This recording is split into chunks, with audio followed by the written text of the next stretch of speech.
Netanyahu ने खुद Europe की पोल खोल दी है। कहा है कि यूरोप के कई सारे देश यानी पूरा लगभग यूरोप ऑफिशियली हमारा विरोध करेगा, हमें हथियार देने से इनकार करेगा, लेकिन हमें यूरोप के ही लोगों ने और यूरोप के ही अधिकारियों ने वादा किया है, यूरोप ने हमसे प्रॉमिस किया है कि ऑफिशियली हम आपके साथ नहीं होंगे, लेकिन अंदर ही अंदर आपको बैक सपोर्ट देते रहेंगे और खुलकर साथ देते रहेंगे। नेतन्याहू 1000% सही बोल रहा है, क्योंकि इस पूरी जंग में हम देख रहे हैं कि जो लोग और जो देश इजराइल पर पाबंदी लगाने का ड्रामा कर रहे हैं, वही देश इजराइल को हथियार भी दे रहे हैं। गाजा के लोग बेहाल हैं मेरे दोस्तों। जहां इजराइल रोज बमबारी कर रहा है, वहीं अब प्रकृति भी उनका इम्तिहान ले रही है। ज़रा यह हाल देख लीजिए गाजा का। ज़बरदस्त और ख़तरनाक लेवल की बारिश गज़ा में हो रही है। अब जो बेचारे टेंट में या समझ लीजिए कि जो प्लास्टिक की छत बनाकर रह रहे हैं, उनके टेंट का, उनके जो टेम्परेरी मकान है, आशियाना है, उनका हाल क्या है। मुझे कुछ बताने और बोलने की ज़रूरत नहीं है, ये तस्वीर बता रही है कि गाज़ा के लोगों का हाल कितना बुरा है। इजराइल के स्कूल के अंदर स्कूल के बच्चे तक डेथ टू अरब के नारे लगाकर नाच रहे हैं।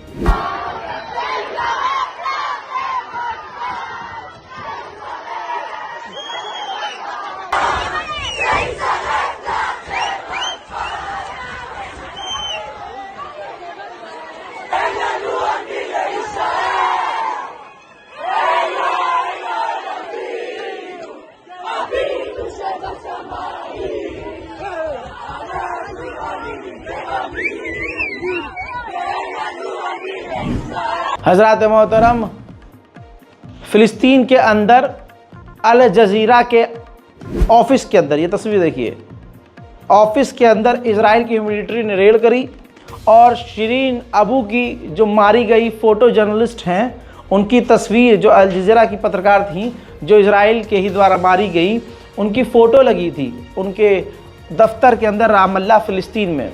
उस तस्वीर को भी इन्होंने फाड़ दिया और अल जज़ीरा के दफ्तर में तोड़फोड़ मचाई। बारिश की वजह से गाज़ा का हाल बहुत बुरा है, लोग काफ़ी परेशान हैं। ये देखिए, बारिश की वजह से लोग, अब एक स्कूल है छोटा सा, उसमें रहने की कोशिश कर रहे हैं, लेकिन आपको बता दूं कि ख़तरा ये भी है कि बारिश के टाइम पर भी, बरसात के वक्त भी, इजराइल ने अगर इस स्कूल पर हमला कर दिया तो सैकड़ों लोगों की जान चली जाएगी। स्कूल के आगे आप देख सकते हैं कि टेंट भी लगा हुआ है और वहाँ भी लोग रह रहे हैं। वहीं इजराइल ने एक जबलिया नाम के स्कूल को पहले फ़िलिस्तीनियों से खाली करवाया, फिर ये तस्वीर देख लीजिए, फिर उस स्कूल को बम से उड़ा दिया। सैकड़ों लोग इस स्कूल के अंदर पनाह ले रहे थे, जिसे इजराइल ने उड़ा दिया है। उधर फ़िलिस्तीन के लिए आपको अपडेट दूं तो फ़िलिस्तीन के इलाकों में इजराइल के जो सेटलर्स हैं वो घुसकर उनके ऊपर हमला कर रहे हैं, उनको परेशान कर रहे हैं। ये वेस्ट और अमेरिका की नौटंकी नहीं तो क्या है कि यूके, कनाडा, अमेरिका कहने को सेटलर्स पर पाबंदी लगा चुके हैं, लेकिन सेटलर्स अपना काम कर रहे हैं। मरने वालों की संख्या 41,431 हो चुकी है। गाज़ा फ़िलिस्तीन के अंदर रोज़ मौत के आंकड़े बढ़ रहे हैं। उधर हमास को एक बड़ी कामयाबी हासिल हुई है। इजराइल के द्वारा बनाया गया एक नकली पत्थर, और उस पत्थर के अंदर स्पाई, जासूसी डिवाइस मिला है, जो कि इजराइल ने पता नहीं कैसे गाज़ा के अंदर अलग अलग इलाकों में इसी तरह से जासूसी करने के लिए तैनात यानी रखे हुए थे। मेरे दोस्तों, ये तस्वीर देखिए, रफ़ा पहले कैसा था और अब कैसा है। सैटेलाइट इमेज आपका दिल तोड़ देगी। इन सब में बड़ी खबर यह है एक बार फिर से कि नेतन्याहू के खिलाफ इजराइल के अंदर खतरनाक प्रदर्शन हो रहे हैं। हर यहूदी इजराइल का नेतन्याहू के खिलाफ सड़कों पर है। तेल अवीव पूरी तरह से भरा हुआ नजर आ रहा है नेतन्याहू के खिलाफ। देखें,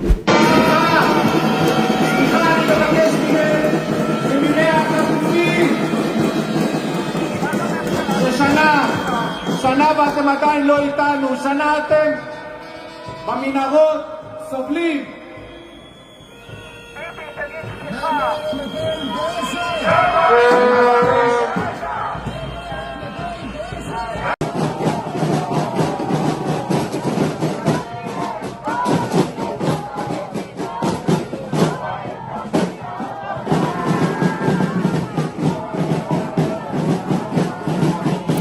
मेरे दोस्तों, इजराइल ने इसके अलावा एक स्कूल के अंदर बड़ी तबाही मचाई है, बमबारी की है। बमबारी के बाद का ये मंजर है, ये देखिए, पूरा स्कूल तहस नहस हो गया है। सारी दुनिया अब लाचार और बेबस है।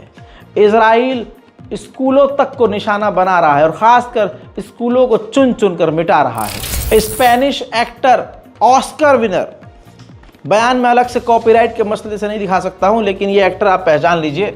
इन्होंने इंटरनेशनल कम्युनिटी के सामने, मीडिया के सामने साफ कह दिया है कि जो इजराइल गाज़ा के अंदर कर रहा है ये एक्सेप्टेबल नहीं है।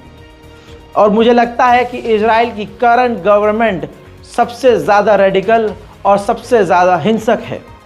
इतने सारे बच्चों और बूढ़ों को मारा जाना ये सही नहीं है। वहीं इजराइल के सैनिकों के घटिया कर्म सामने हैं। तस्वीर देखिए, माजरत के साथ कि ऐसी तस्वीर मुझे आपको दिखानी पड़ रही है, लेकिन इजराइल के सैनिक गाज़ा के घरों के अंदर लूटपाट करके, मकानों को तोड़कर, फिलिस्तीनी औरतों के लॉन्ड्री पहनकर फोटो खिंचवाकर सोशल मीडिया पर खुद ही पोस्ट कर रहे हैं। उधर मेरे दोस्तों, इजराइल अब सोच रहा है कि जैसे तैसे थोड़ी बहुत मदद जो हम ह्यूमैनिटेरियन एड की गाज़ा के अंदर जाने दे रहे हैं, इसका कोई दूसरा ऑप्शन तलाश करते हैं, क्योंकि इजराइल का कहना यह है कि ये ह्यूमैनिटेरियन एड हमास के हाथ लग रही है। तो अब देखते हैं कि इजराइल क्या करता है। ये सब बहाने हैं कि फिलिस्तीनियों को ह्यूमन एड ना मिले। उधर पाकिस्तान के पूर्व प्रधानमंत्री इमरान खान के ऊपर बड़ा इल्ज़ाम लगा है, बहुत बड़ा। कहा यह जा रहा है रिपोर्ट के जरिए कि इमरान खान इजराइल से नॉर्मलाइजेशन करने के लिए तैयार थे, लेकिन पाकिस्तान की आर्मी नहीं मानी, जिसकी वजह से ये डील नहीं हुई। उधर अमेरिका के पार्लियामेंट ने एक खतरनाक बिल पास किया। दुश्मनी देखिए फिलिस्तीनियों से कितनी है। अब तक वेस्ट बैंक के अंदर जो प्रोडक्ट, जो भी चीज़ें बनती थी और विदेशों में जाती थी, खासकर अमेरिका में, तो उस प्रोडक्ट पर लिखा होता था मेड इन वेस्ट बैंक, यानी फिलिस्तीन के एक शहर का नाम।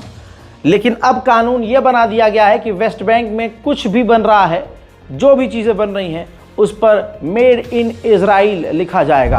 उधर नेतन्याहू का लेटेस्ट प्लान ये है कि नॉर्थन गाज़ा फिलिस्तीनियों से पूरी तरह से खाली करा लिया जाए और फिर नॉर्थन गाज़ा में हमास को पूरी तरह से घेर कर उनको मिटा दिया जाए। मेरे दोस्तों, बहुत ही शॉर्ट में आपको बड़ी जानकारी ब्रेकिंग न्यूज़ के तौर पर दे चुका हूं। आप इस रिपोर्ट को शेयर कीजिए, इस बारकोड का इस्तेमाल कीजिए। माजरत के साथ पिछले 15 दिन से माफ़ी चाहूँगा, ये बारकोड काम नहीं कर रहा था, तो हमने ये बारकोड चेंज किया है। उम्मीद करूँगा कि गाज़ा और फिलिस्तीन की अगर आप मदद करना चाहते हैं तो स्कैन कीजिए, इंशाल्लाह ये स्कैनर काम करेगा।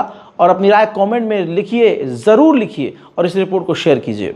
नेशनल प्राइम टाइम के लिए हिंदुस्तान में क्या हो रहा है, भारत के अंदर क्या क्या चीज़ें हो रही हैं, क्या मुसलमानों के ऊपर किस लेवल का मुसलमानों पर हमला हो रहा है, भारत के हालात क्या हैं, ये सब देखने के लिए आप हमारी नेशनल प्राइम टाइम रिपोर्ट देखें, जो कि हमारे रज़ाग्राफी मेन चैनल पर पोस्ट की जा रही है। इस रिपोर्ट में इतना ही, तब तक के लिए जय हिंद।